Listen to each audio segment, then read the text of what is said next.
The chamber fell silent as Congresswoman Jasmine Crockett stepped up to the microphone. Her emerald green suit stood in stark contrast to the dark wood paneling of the congressional hearing room. Cameras clicked frantically, capturing the intensity in her eyes as she faced Pam Bondi across the polished table. Just moments earlier, Bondi had been confidently dismissing allegations about misappropriated funds. Her voice was steady as she called the investigation a political witch hunt. But Crockett hadn't come empty-handed. She clutched a sealed manila envelope, the edges crisp and official. "Miss Bondi," Crockett began, her voice cutting through the silence like a knife. "You've sat there claiming transparency while hiding a $500 million secret from the American people. Today, that ends." The room erupted. Committee members shifted in their seats. Reporters frantically typed on their phones, and Bondi's face, previously composed and confident, flashed with a millisecond of pure panic before she regained her practiced smile. She didn't know what Crockett had uncovered, but whatever was in that envelope made her grip the edge of the table until her knuckles turned white. This wasn't just another congressional hearing. This was about to become the political showdown of the year. And in the next few minutes, Pam Bondi's carefully constructed facade would completely crumble live on national television. Before diving into this explosive story, don't forget to like this video and subscribe to our channel for more breaking political coverage you won't see anywhere else. Pam Bondi's reputation preceded her in Washington. The former Florida Attorney General had built her career on projecting an image of unwavering integrity. Her blonde hair was always perfectly styled, her designer suits impeccable, her voice commanding respect in any room. After serving as Florida's first female Attorney General for 8 years, she had smoothly transitioned to the national stage, becoming a trusted advisor to influential politicians and appearing regularly on major news networks. Bondi had mastered the art of political survival, weathering minor controversies with practiced damage control. When questions arose about her campaign donations or lobbying ties, she consistently deflected with polished talking points about her dedication to public service. Her supporters viewed her as a tough-on-crime conservative champion who spoke hard truths. Her critics saw a calculating political operator who protected powerful interests. Across the hearing room sat her unexpected challenger, Congresswoman Jasmine Crockett from Texas. At 42, Crockett represented a new generation of lawmakers. The former civil rights attorney had burst onto the national scene after a viral moment defending voting rights.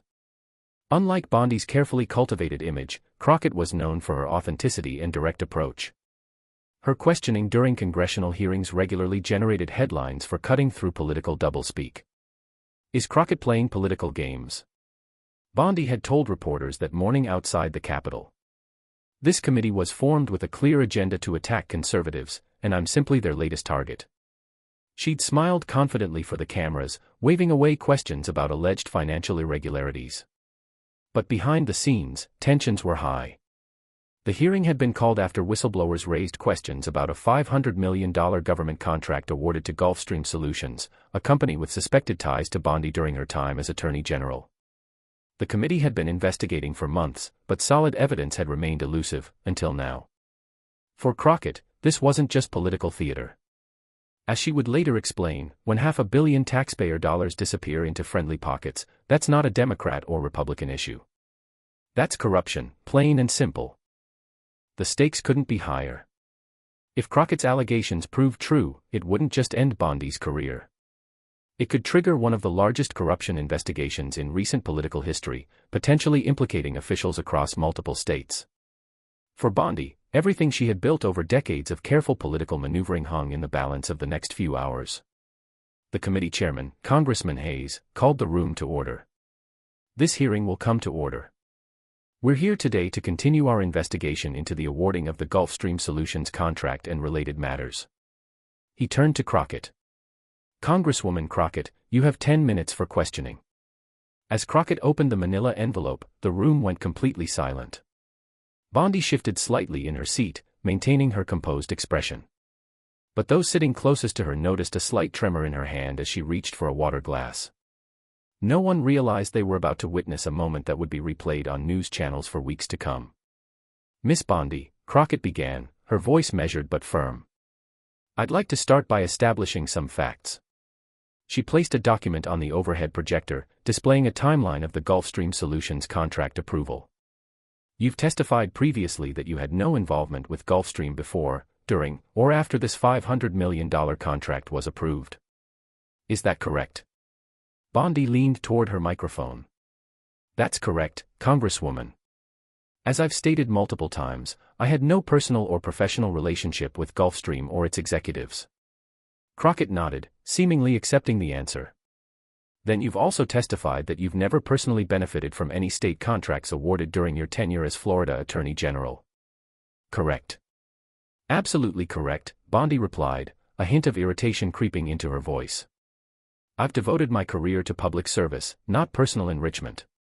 The room remained tense as Crockett methodically laid groundwork, displaying public records of the contract approval process. Committee members watched with varying degrees of interest. Democrats leaned forward attentively. Republicans checked their watches or shuffled papers, seemingly confident this was just another political performance. Then the first unexpected turn came. I'd like to enter into the record Exhibit 43, Crockett announced, sliding a document to the chairman. This is an email from Gulfstream CEO Richard Thornton to his board of directors, dated 3 weeks before the contract announcement. As the email appeared on screens around the room, Bondi's expression flickered. The message referenced a special arrangement with our Florida friend that would ensure smooth sailing for the contract approval. Miss Bondi, are you the Florida friend mentioned in this email? Crockett asked. Bondi's attorney leaned over to whisper something, but she waved him off. Congresswoman, I can't possibly know who Mr. Thornton was referring to in a private email I wasn't party to. There are thousands of people in Florida government. Crockett didn't press, simply nodding.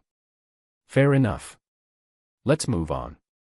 She displayed another document, a calendar entry showing a lunch meeting between Bondi and Thornton 6 months before the contract award. Can you explain this meeting that apparently never happened? The room stirred. Bondi's practiced composure slipped momentarily before she recovered. I have hundreds of meetings every year. This was a routine lunch with various business leaders discussing Florida's economic climate. Nothing specific about Gulfstream was discussed. Republican committee members jumped to Bondi's defense. Congressman Miller interrupted. Point of order, Mr. Chairman. The Congresswoman is badgering the witness with circumstantial evidence that proves nothing. I'm simply asking Miss Bondi to reconcile her statements with documented evidence, Crockett replied calmly. The chairman allowed her to continue, and Crockett methodically presented more pieces of the puzzle. Phone records showed calls between Bondi's office and Gulfstream. Meeting notes referenced AG approval, and a series of contract amendments had bypassed normal review processes. With each new document, the atmosphere in the room shifted. What had started as seemingly disconnected pieces was forming a troubling pattern. Even Republican members were now paying close attention, some looking uncomfortable. Miss Bondi, Crockett continued, I find it interesting that you've characterized this investigation as a witch hunt. Yet, these documents, all obtained through official channels, show a concerning pattern of communication and coordination that directly contradicts your sworn testimony. Bondi's attorney whispered urgently in her ear. She took a sip of water, her hand now visibly shaking. Congresswoman, you're presenting selective information out of context. I stand by my testimony. Then came the moment that caused the first real crack in Bondi's facade. Crockett revealed bank records showing a series of offshore transactions connecting a subsidiary of Gulfstream to a company called Blue Harbor Consulting. Miss Bondi, are you familiar with Blue Harbor Consulting? For the first time, Bondi hesitated before answering. I don't believe so. No. Crockett let the silence hang for a moment before responding. That's interesting, because according to Florida corporate records, Blue Harbor Consulting was registered by your sister, Jennifer, 1 month before the Gulfstream contract discussions began. Cameras clicked frantically as Bondi's face flushed red. My sister has her own business dealings. I'm not involved in her professional life. So, you're stating under oath that you had no knowledge that your sister formed a company that received $145 million from a Gulfstream subsidiary after you helped approve their $500 million contract? Crockett asked, her voice remaining even. The room erupted. The chairman banged his gavel repeatedly, calling for order. Bondi's attorney demanded a recess, which the chairman granted. As they stood to leave, reporters shouted questions, and committee members huddled with their staff. Bondi, visibly shaken, was escorted from the room by her legal team. The confidence of her morning press conference had completely evaporated. As the doors closed behind her, the cameras caught a final glimpse of her face, no longer the poised political operator, but someone realizing that her carefully constructed world was beginning to unravel. And Congresswoman Crockett had made it clear she was just getting started. When the hearing reconvened after a 30-minute recess, the energy in the room had transformed completely. The gallery was now packed with journalists who had been covering other events, rushing over after word spread about the explosive revelations. Social media was already buzzing with clips of Bondi's shaken responses. Pam Bondi returned with an expanded legal team. Her hair and makeup had been refreshed, but the confident smile was gone. In its place was a tight-lipped determination, the look of someone preparing for battle rather than a routine hearing. Congresswoman Crockett, meanwhile, appeared completely calm as she organized a new set of documents before her. The chairman reminded everyone that she still had 4 minutes remaining in her questioning period. "Miss Bondi," Crockett began. "During the break, my staff provided your counsel with copies of what I'm about to present, so nothing should come as a surprise." She glanced at Bondi's attorneys, who looked grim. "Let's continue where we left off." The screens around the room displayed a complex chart showing money flows between multiple entities, from Gulfstream to its subsidiary, to Blue Harbor Consulting, then to several other companies, and finally to a Cayman Islands account. For the committee's benefit, Crockett explained, "I've spent the last 6 months working with forensic accountants to track the money from the Gulfstream contract. What we found was a sophisticated system designed to obscure the ultimate beneficiaries of these funds." She turned to Bondi. "Miss Bondi, are you familiar with Seaside Holdings Limited in the Cayman Islands?" Bondi conferred with her attorneys before answering. "On advice of counsel, I respectfully decline to answer based on my Fifth Amendment privilege." A murmur ran through the room. Invoking the Fifth was technically her right, but politically devastating. Crockett simply nodded and continued. "Let me be very clear about what our investigation has uncovered," she said, addressing the entire committee. "Of the $500 million awarded to Gulfstream Solutions, approximately $42 million was diverted through this network of shell companies. Through banking records obtained via subpoena, and with the cooperation of authorities in the Cayman Islands, we've confirmed that Seaside Holdings is beneficially owned by a trust that names Pam Bondi as the primary beneficiary." The room erupted again. Cameras flashed frantically as reporters rushed to update their stories. Bondi's lead attorney stood to object, but Crockett wasn't finished. "Mr. Chairman, I'm entering into the record Exhibit 72, a series of emails recovered from Richard Thornton's personal account pursuant to our committee subpoena." The emails appeared on screen, and the gallery gasped audibly.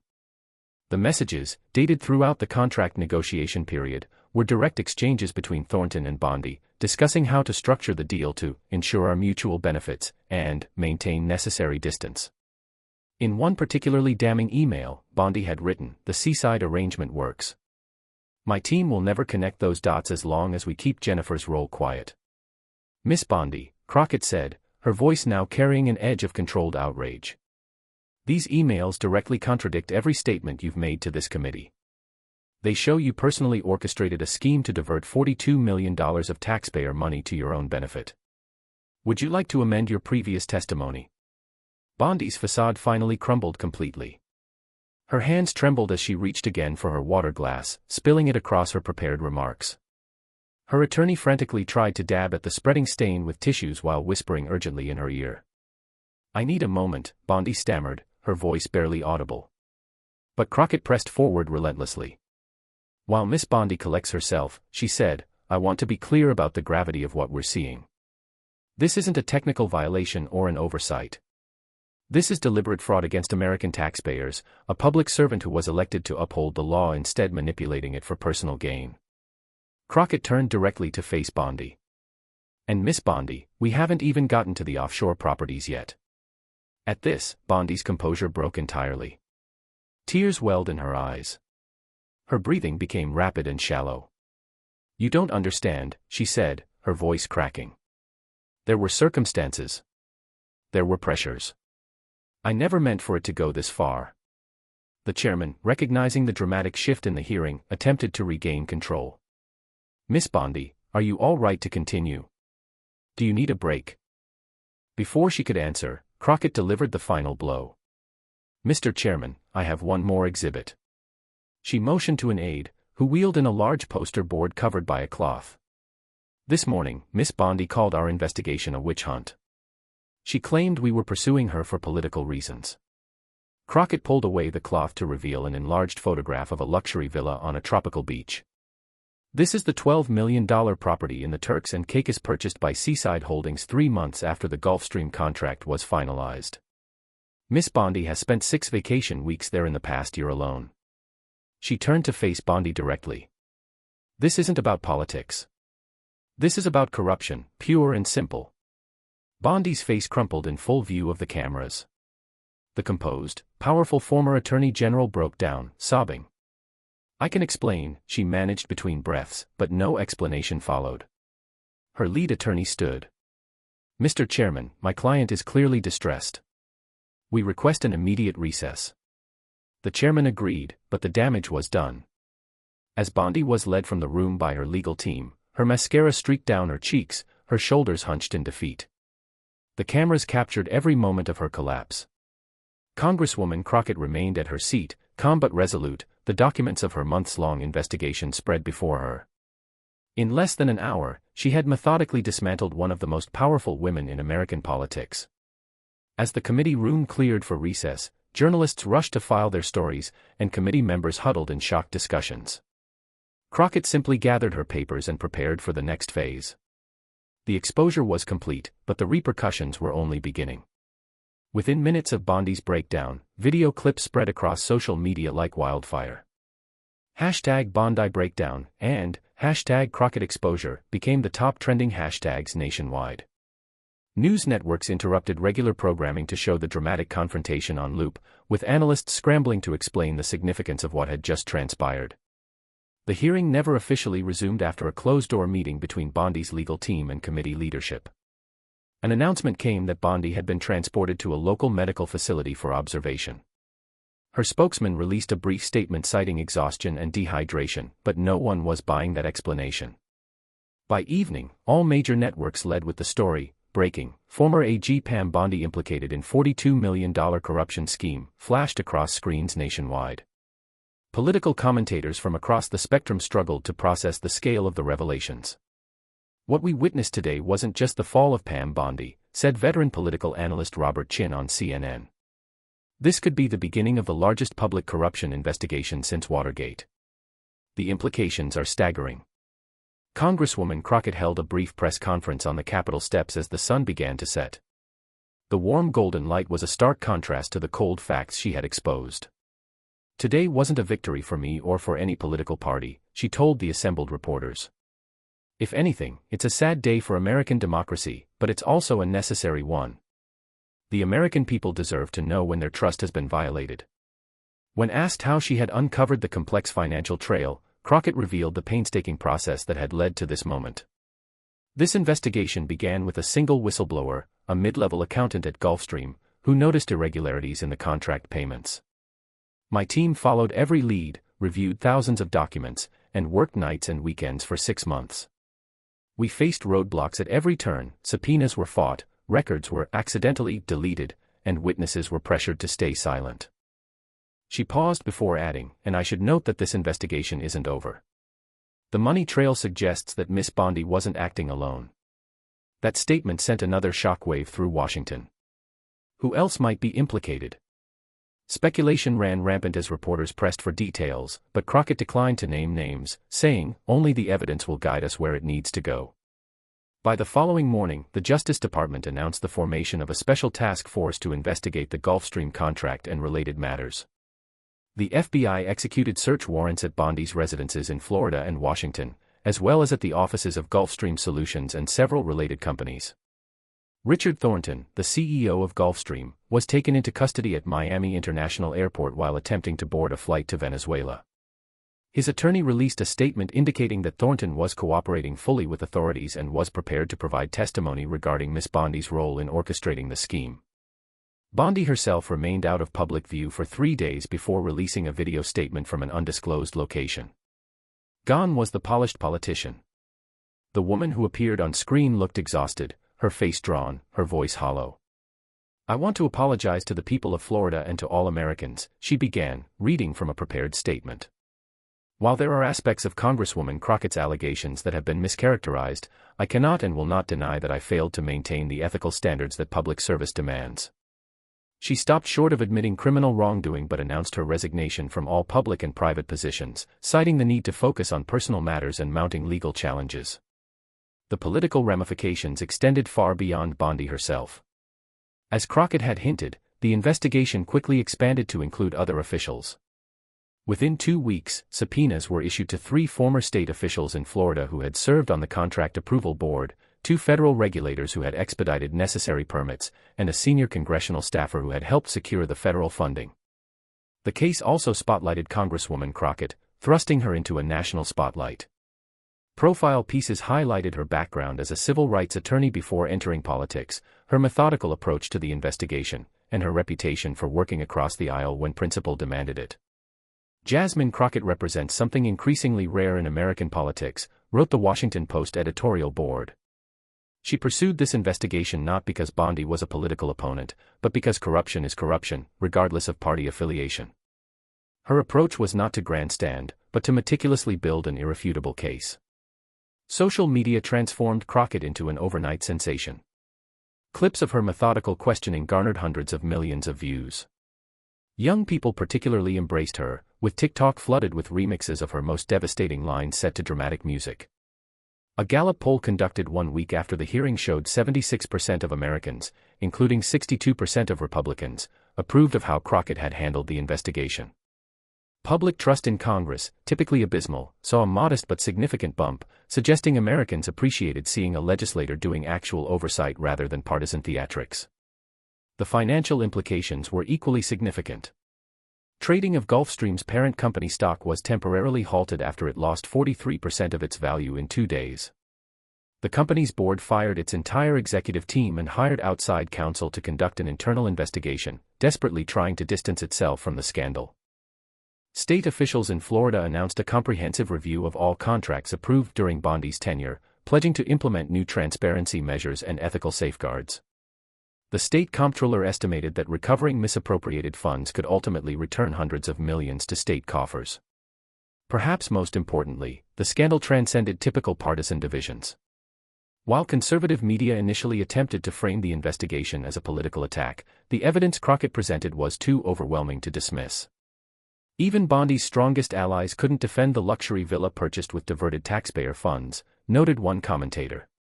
What we're seeing is rare in today's polarized climate, explained political scientist Dr. Maya Williams. A corruption scandal so clear-cut that it's uniting Americans in shared outrage rather than dividing them along partisan lines. People across the political spectrum recognize that $42 million in taxpayer money diverted to private offshore accounts is indefensible, regardless of party affiliation. 6 weeks after the hearing, Congresswoman Crockett addressed a packed auditorium at Georgetown University's School of Public Policy. Students and faculty gave her a standing ovation before she even spoke a word. The Bondi investigation demonstrates something essential about democracy, she told the audience. It's fragile. It requires constant vigilance, but it also has built-in mechanisms for correction when we have the courage to use them.